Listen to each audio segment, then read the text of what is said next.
ठीक है, तो चलिए कॉन्ट्रैक्ट लॉ के सबसे इंपॉर्टेंट केसेस में से एक पर बात करते हैं, बाल्फोर वर्सेस बैल्फोर। अगर आप लॉ स्टूडेंट हैं तो आपने शायद यह नाम दर्जनों बार सुना होगा, लेकिन आज मैं इसे ऐसे समझाऊंगा कि अगर आप इसे पहली बार भी सुन रहे हैं तो भी आपको यह समझ आ जाएगा।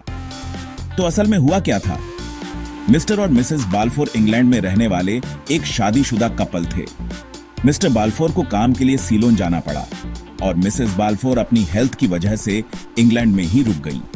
जाने से पहले मिस्टर बाल्फोर ने उन्हें हर महीने 30 पाउंड मेंटेनेंस के तौर पर भेजने का वादा किया, मगर जैसा कि आप अंदाजा लगा सकते हैं, चीजें खराब हो गईं। उनका रिश्ता टूट गया और मिस्टर बाल्फोर ने पैसे भेजना बंद कर दिया। मिसेस बाल्फोर ने उन पर कॉन्ट्रैक्ट तोड़ने के लिए मुकदमा कर दिया। अब बड़ा सवाल यह है, क्या मिस्टर बाल्फोर लीगली पेमेंट करने के लिए बाउंड थे या यह सिर्फ एक डोमेस्टिक अरेंजमेंट था?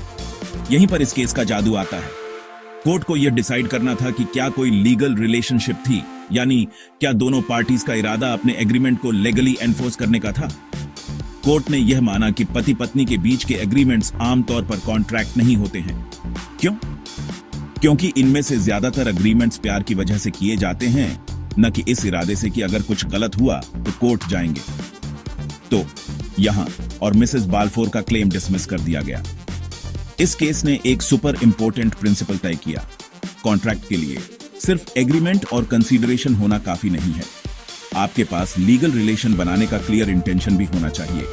इसके पीछे का legal provision Indian contract act 1872 का सेक्शन 10 है, जो कहता है कि सभी एग्रीमेंट्स कॉन्ट्रैक्ट होते हैं अगर वे फ्री कंसेंट से लॉफुल कंसीडरेशन के लिए और किए गए हों।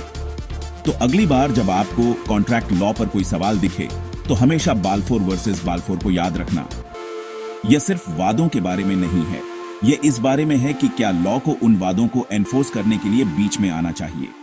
अगर आपको यह हेल्पफुल लगा तो लाइक करें और ऐसे और लीगल ब्रेकडाउन के लिए सब्सक्राइब करें।